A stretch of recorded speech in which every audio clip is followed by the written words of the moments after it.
Bazı insanları ilk tanışmada sanki yıllardır biliyorum diye hissettiğin oldu mu?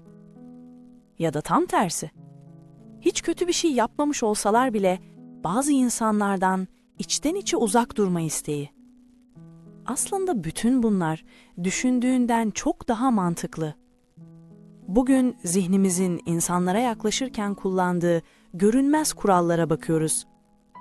Günlük psikolojiye hoş geldin.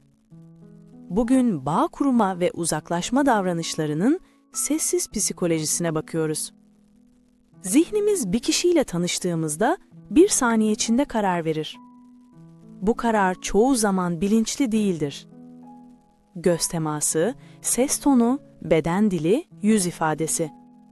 Hepsi saniyeler içinde bir duygu oluşturur. Ama asıl belirleyici şey şudur. O kişi bize tanıdık geliyor mu? Bu tanıdıklık iyi anlamda da olabilir, zorlayıcı bir geçmişi hatırlatan bir duygu da. Bu yüzden bazı insanlara hemen ısınarız. Çünkü zihnimiz şöyle der. Evet, bu duyguyu biliyorum. Burada güvendeyim. Birine hızlıca bağ hissetmemiz çoğu zaman şu 3 şeyden gelir. 1. Duygusal ahenk.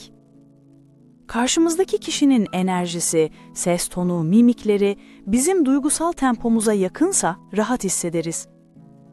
Bu bir tür görünmez uyumdur. 2.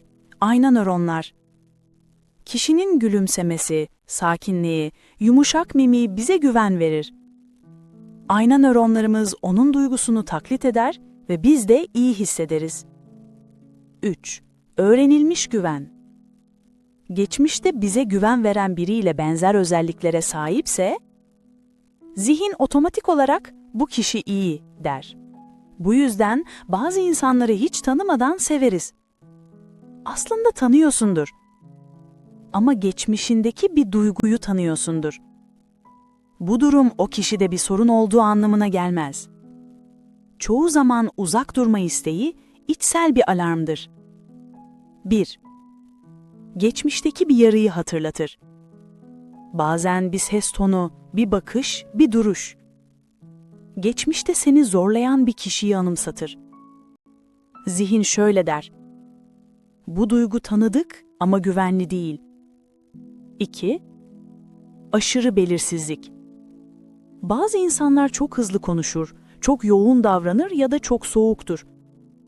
Zihin belirsizliği sevmez ve temkinli ol der. 3. Değer çatışması. Bazen hiçbir şey söylemeden bile karşımızdaki kişinin hayata bakışı bizimkine uzak gelir. Bu görünmez bir mesafe yaratır. Uzak durma duygusu çoğu zaman kötülük değil, kendini koruma mekanizmasıdır. Gerçek bağ sadece enerji tutmasıyla olmaz. Zihin şu 3 şeyi arar. Netlik. Bu kişi kim? Ne hissediyor? Ne kadar güvenilir? 2. Tutarlılık. Davranışlar aynı mı? Yoksa bir gün çok yakın, bir gün çok uzak mı? 3. Duygusal güven. Yanındayken kendin olabiliyor musun? Yoksa rol yapman gerekiyor. Eğer bu üçü varsa bağ kendiliğinden kuruluyor.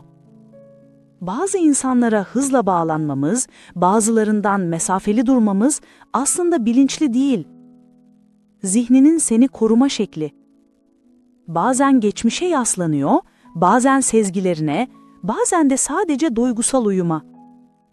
Unutma, birine yakın hissetmen de, mesafeli hissetmen de seni yanlış yapmaz.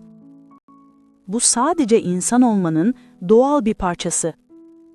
Günlük psikolojide bugün yine küçük bir duyguyu açtık. Geldiğin için teşekkür ederim. Bir sonraki videoda görüşürüz.